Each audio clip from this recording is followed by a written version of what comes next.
আজকে সকাল সকাল ইলিশ মাছ আমার জামাইয়া আনছে, ছোট বাজার পাইছে না, বড় বাজার থেকে আনছে। আজকে মানামু তোমার পানি লাউ দিয়ে মাছের মাথা দিয়া, তারপরে ইলিশ মাছের তেল দিয়া, আলু বেগুন দিয়া মাখা মাখা, আর হলো ইলিশ ভাপে। ভাপেটা কিরকম বানাইবো, কলা পাতা তো নাই, তোমরা তো জানোই বদরপুরে কলা পাতা পাওয়া যায় না। এটার লেগে অল্প ফল পেপারে বানাইবো।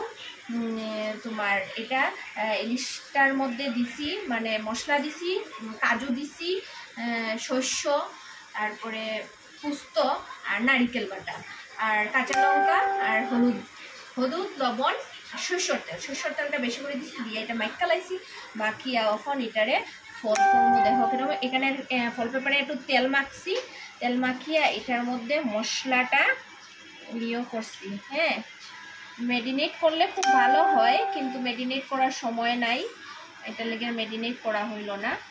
এই যে মশলাটা দিব, দিয়া আগে তো একটু সরষের তেল দিয়ে মাখছি, তারপরে ওখানে এটার উপরে একটু সরষের তেল দিয়া দিব। সরষের তেলটা না দিলে যে জ্যাং, যেটা মানে ইলিশ মাছের মানে একটা শস্যর একটা ঝাঁজ আছে না, এই ঝাঁজটা যদি না আয় ইলিশ ভাপে বা যে কোনো ভাপে খাইলে, যে কোনো মাছ, তাইলে ভালো লাগে না। ঠিক আছে, এরকম করিয়া ফল করবো, একটা একটা করে সবটি ফল করবো।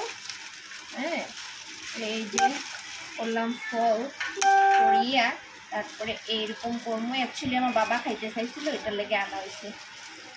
এই ফল করিয়া এটা এই যে একটা একটা করে সবটি ফল করিয়া, তারপরে আমি কি করবো, এয়ার ফ্রায়ারে দিয়া দিব। সেখানে কলা পাতা হইলে তোমার এমনি মানে ইয়ে করা যাইতো, যেহেতু কলা পাতা নাই, তার জন্য মানে এটা তোমার এয়ার ফ্রায়ারেই করতে লাগবো। ঠিক আছে, এরকম করিয়া তোমরা পরে দেখাবো। করিয়া করতে লাগবো। ঠিক আছে,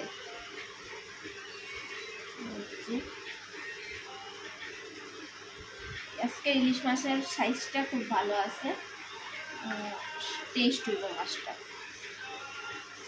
অ্যাকচুয়ালি ইলিশ মাছ আমরা খুব ভালো পাই। ইলিশ মাছ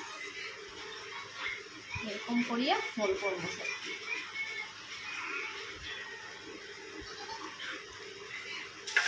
করিয়া করিয়া ফল করব।